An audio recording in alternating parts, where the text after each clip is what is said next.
विश्व के सभी मानवों को वैद्य गुरुदेव मिश्र का नमस्ते।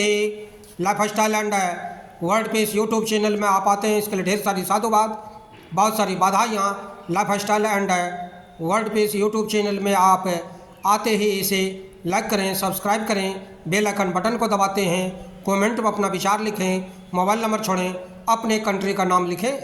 अगर आप पुण्य के भागी बनना चाहते हैं तो आप सब्सक्राइब के साथ साथ शेयर ज़रूर करें। हमारा संपर्क नंबर है 94 71 26 98 82।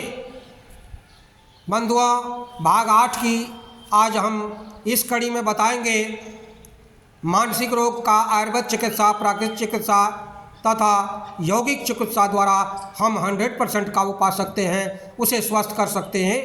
आज हम बात को आगे बढ़ाते हुए आज हम चौथे भाग सिजोफ्रेनिया 4 प्रकार के होते हैं, उसमें से अंतिम भाग पर आज हम चर्चा करते हुए बताएंगे कि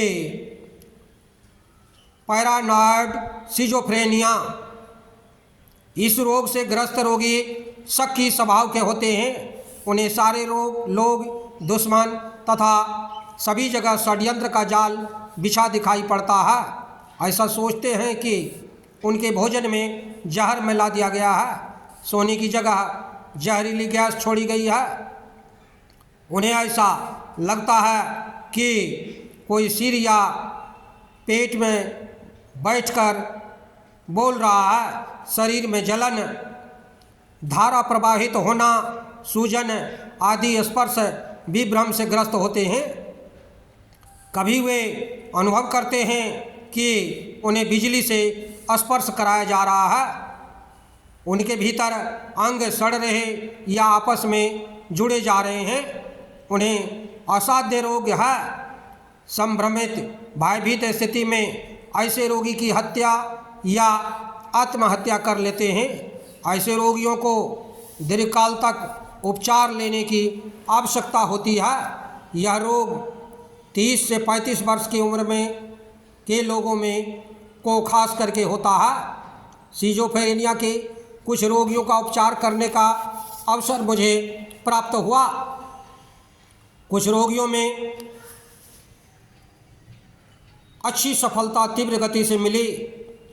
व्यवस्था मानसिक रोगियों के अनुकूल न होने के कारण और रोगी का व्यवस्था नहीं करवाने के कारण ही रोगी स्वस्थ नहीं हो पाए। कुछ बाद बाकी सभी रोगी बिल्कुल स्वस्थ पाए गए, ठीक हो गए। सिजोफ्रेनिया से पीड़ित एक नवयुवक की याद सदा रहती है। विवाह हो गई थी उसके। पैरानॉइड सिजोफ्रेनिया का रोगी था, इसलिए अपनी पत्नी तथा अपने भाई पर शक किया करता था। सर्वप्रथम 15 दिन तक इंडोर उपचार लिया गया, फिर आउटडोर में कुछ महीनों तक आया। काफ़ी आराम हुआ, फिर उपचार बंद हो गया।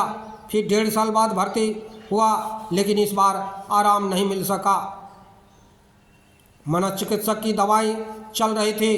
5-6 महीने बाद पता चला कि उसने आत्महत्या कर ली।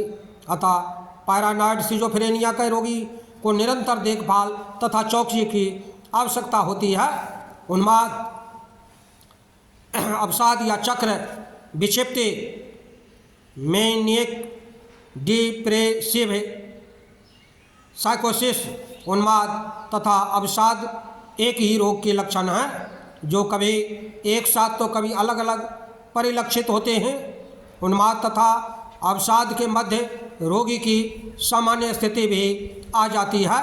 रोग की स्थिति में ध्यान को स्थिर नहीं रख पाना, अपरिचित को मित्र तथा मित्र को दुश्मन समझना, भ्रम, बिना आवाज़ के सुनाई पड़ना, कभी खुशबू तो कभी बदबू आदि अनेक भी भ्रम, चिड़चिड़ापन, क्रोध, तीव्र कामुकता, निर्णय न कर पाना, संवेदनहीनता, बहुत खुशी या उदासी में बेहोश हो जाना आदि अनेक रोग के लक्षण दिखते हैं।